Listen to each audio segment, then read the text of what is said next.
आजच्या दुपारच्या बातमीपत्रात आपले स्वागत आहे। सर्वप्रथम बघूया आजच्या ठळक घडामोडी।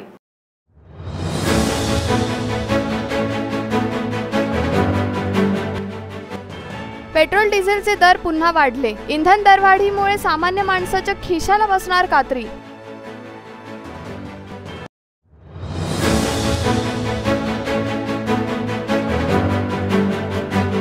4 ऑक्टोबर पासून शाळा तर 7 ऑक्टोबर पासून धार्मिक स्थळे होणार सुरू। सर्व कोविड नियमांचे पालन करण्याचे आयुक्तांचे आदेश।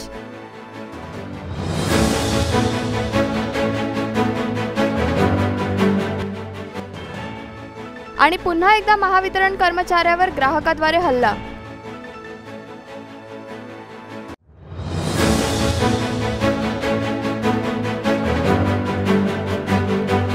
आजच्या ठळक घडामोडींनंतर आता सविस्तर वृत्त। मागील 24 दिवसांपासून पेट्रोल डिझेलचे स्थिर असलेले दर आता मात्र वाढले आहेत। 28 सप्टेंबर पासून दोघांचीही इंधन दरवाढ झाली असून येणाऱ्या काही दिवसात ही वाढ आणखी होण्याची शक्यता वर्तवण्यात येत आहे। पेट्रोल व डिझेलच्या या दरवाढीमुळे सामान्य जनता मात्र होरपळून निघणार आहे। 10 जुलैला पेट्रोल 106 रुपये 73 पैसे प्रति लिटर व डिझेल 95 रुपये 81 पैसे प्रति लिटर या दरात मिळत होते। 12 जुलै ते 3 सप्टेंबरपर्यंत हे दर कायम होते। 4 सप्टेंबरला पुन्हा एकदा पेट्रोलची किंमत 106 वरून 107 रुपये 2 पैसे प्रति लिटर झाली। त्यानंतर 28 सप्टेंबरला आणखी दरवाढ करण्यात आली आणि आता 30 सप्टेंबरला ग्राहकांना झटका देत पेट्रोल 107 रुपये 42 पैसे व डिझेल 95 रुपये 78 पैसे प्रति लिटर करण्यात आले। या 24 दिवसात पेट्रोल 40 पैशांनी महाग तर डिझेल 1 रुपया 26 पैशांनी महाग झाले। आधीच महागाईमुळे जनता त्रस्त असून नागरिकांचं घर खर्चाचं बजेट या इंधन दरवाढीमुळे पूर्णतः कोलमडले आहे। ही दरवाढ अशीच होत राहिली तर लोकांना अनेक समस्यांना तोंड द्यावे लागेल।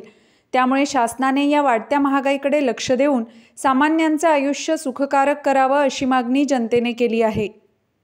कोरोनाच्या प्रादुर्भावाला सामोरे जाण्यासाठी काही निर्बंधांसह लॉकडाऊन लावण्यात आले होते। मात्र आता परिस्थिती नियंत्रणात असल्याने ब्रेक दी चेन अंतर्गत हळूहळू आराम दिला जात आहे।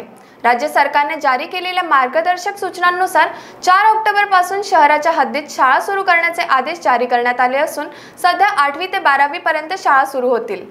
महानगरपालिका आयुक्त राधाकृष्णन बी यांनी जारी केलेल्या सूचनांनुसार संबंधित शाळेतील शिक्षकांनी लसीचे दोन्ही डोस असणे बंधनकारक आहे। या संदर्भात शिक्षकांचे 2 डोस केले गेले आहेत का, मुख्याध्यापक यांची खात्री करतील।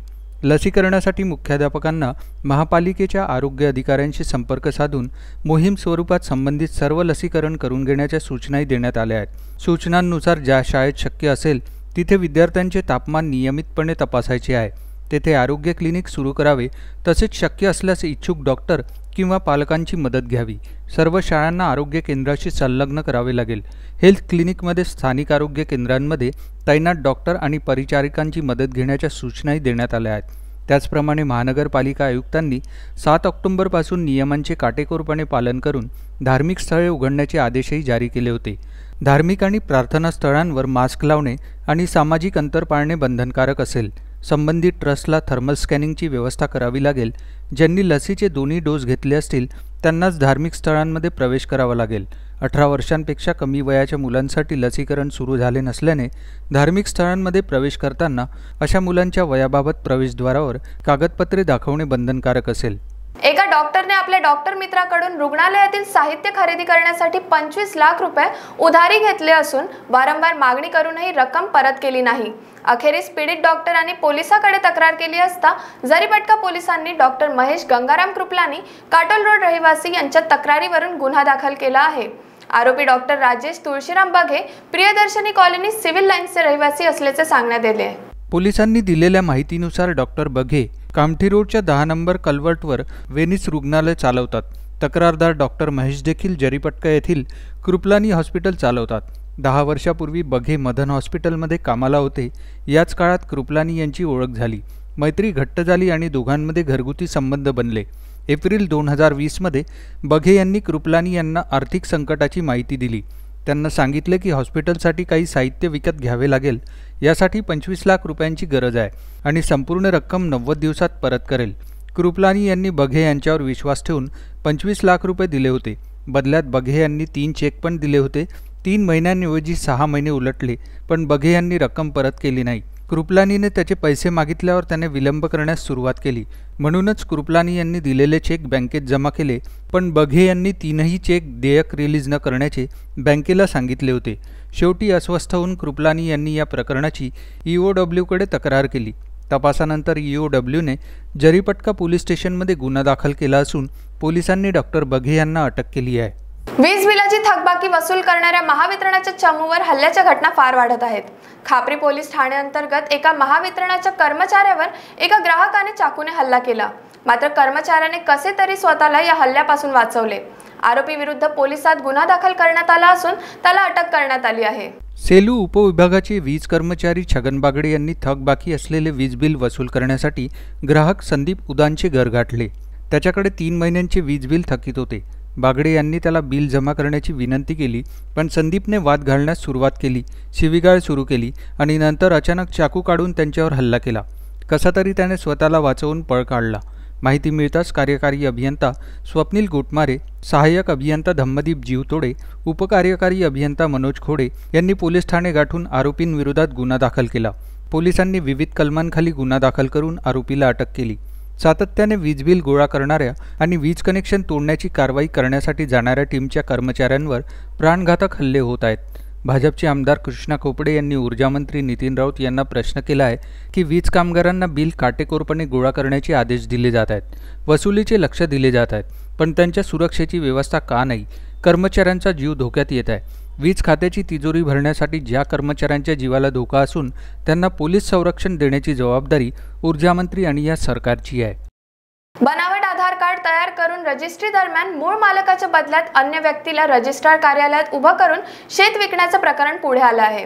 मूळ मालकाला यासंबंधी माहिती मिळताच त्याने पोलीस ठाण्यात तक्रार केली.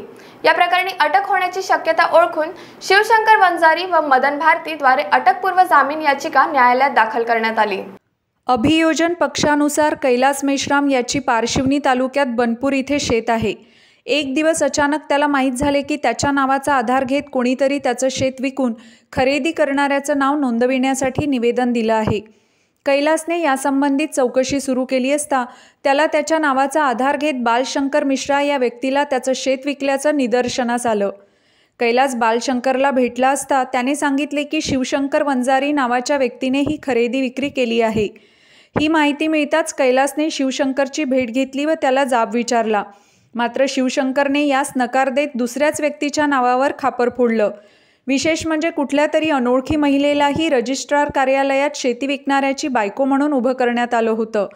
याचिकाकर्ता मदन भारती याने शेतीच्या खरेदी विक्री दरम्यान रजिस्ट्रार कार्यालयात शेतीचे मूळ मालक अशी ओळख साक्षीदाराच्या रूपात केली होती. शिवशंकर याने सांगितले की मूळ मालक कैलास मेश्रामला तो ओळखत नाही आणि खरेदी करणाऱ्याकडून त्याला चेक स्वरूपात 2,50,000 रुपये मिळाले होते.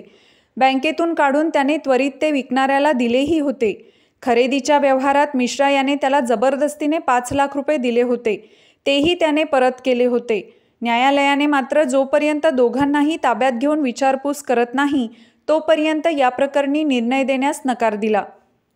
वेळ झाली का छोट्याशा ब्रेकची, भेटूया ब्रेक नंतर. बाय.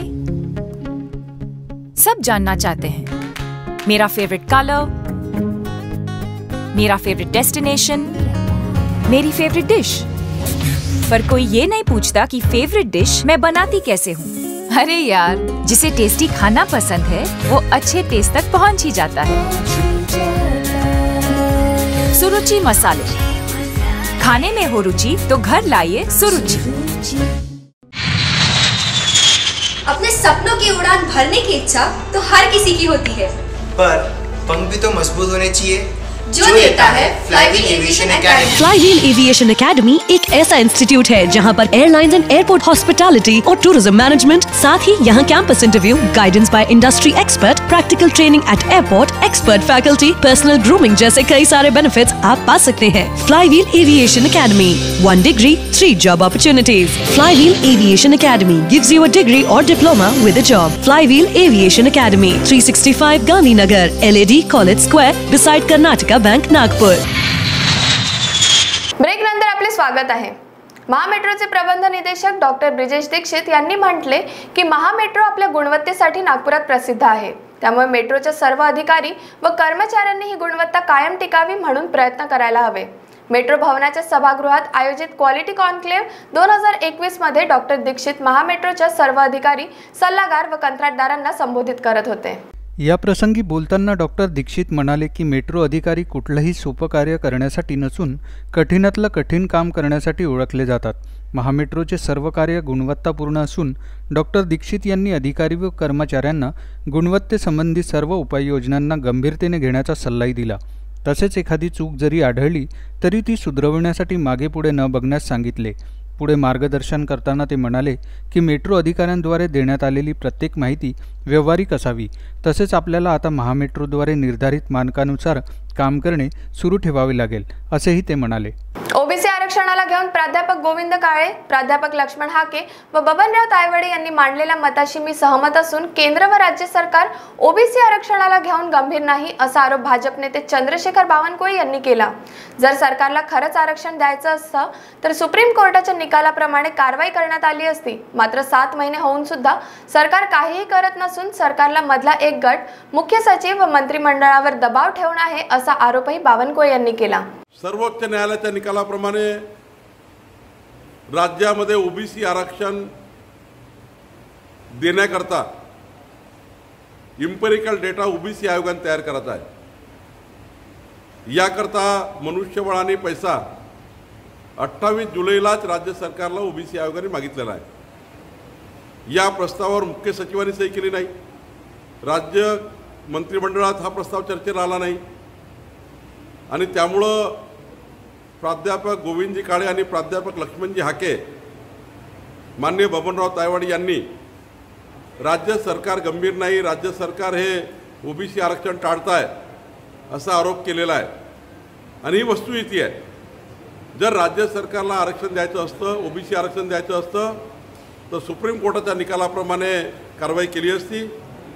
आज 7 महिने होऊनही सरकार कुठलीही कारवाई करत नाही आणि मला असं वाटतं या सरकारचा मधला एक गट हा मुख्य सचिवांनी मंत्रिमंडळावर दबाव ठेवून आहे की ओबीसी आरक्षण होऊ नये। या ओबीसी आरक्षणाला जबाबदार राज्य सरकार आहे आणि प्राध्यापक गोविंदजी काळे आणि प्राध्यापक लक्ष्मणजी हाके यांनी जे मत मांडलं ते योग्य आहे। मनपाच्या गांधीनगर रुग्णालयात जागतिक हृदय दिनानिमित्त ब्लड शुगर तपासणी करण्यात आली।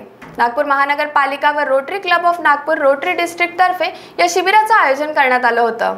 बुधवारी जागतिक हृदय दिनानिमित्त मनपाच्या गांधीनगर येथील इंदिरा गांधी रुग्णालयात निशुल्क ब्लड शुगर तपासणी शिबिराचं आयोजन करण्यात आलं होतं।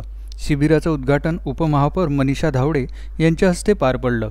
यावेळी आरोग्य समिती सभापती महेश महाजन, धरमपेठ झोन सभापती, वैद्यकीय आरोग्य अधिकारी व डॉक्टर उपस्थित होते।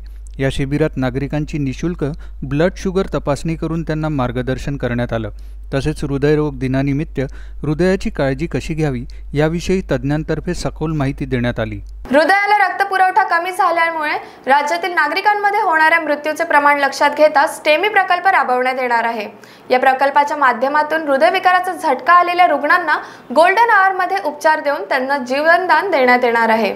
या प्रकल्पाची सुरुवात उपजिल्हा रुग्णालय कामठी येथून करण्यात आली असून मुंबईवरून आरोग्य मंत्री राजेश टोपे यांच्या हस्ते व्हर्च्युअल पद्धतीने यांचं उद्घाटन पार पडलं। ग्रामीण भागातील 3 ते 4% आणि शहरी भागात 8 ते 10% व्यक्तींना हृदयरोग होतो। त्यामुळे मृत्यूचे प्रमाण जास्त असल्याचे निदर्शनास आले आहे। ही परिस्थिती रोखण्यासाठी हृदयविकाराचा झटका आल्यानंतर गोल्डन आवरमध्ये औषधोपचार करून मृत्यूचे प्रमाण कमी करण्याचे उद्दिष्ट स्टेमी प्रकल्पाच्या माध्यमातून साध्य केले जाणार आहे। हा प्रकल्प राज्यातील 10 जिल्ह्यांमध्ये पहिल्या टप्प्यात राबवण्यात येणार असून या प्रकल्पात स्पोक व हबदे मॉडेल वापरण्यात येणार आहे। या प्रकल्पाच्या माध्यमातून राज्यातील हृदयविकाराचा झटका आलेल्या रुग्णांना तत्काळ उपचाराची सुविधा मिळणार असून त्यामुळे होणारे मृत्यू रोखण्यात यश मिळेल असा विश्वास आरोग्य मंत्री राजेश टोपे यांनी व्यक्त केला।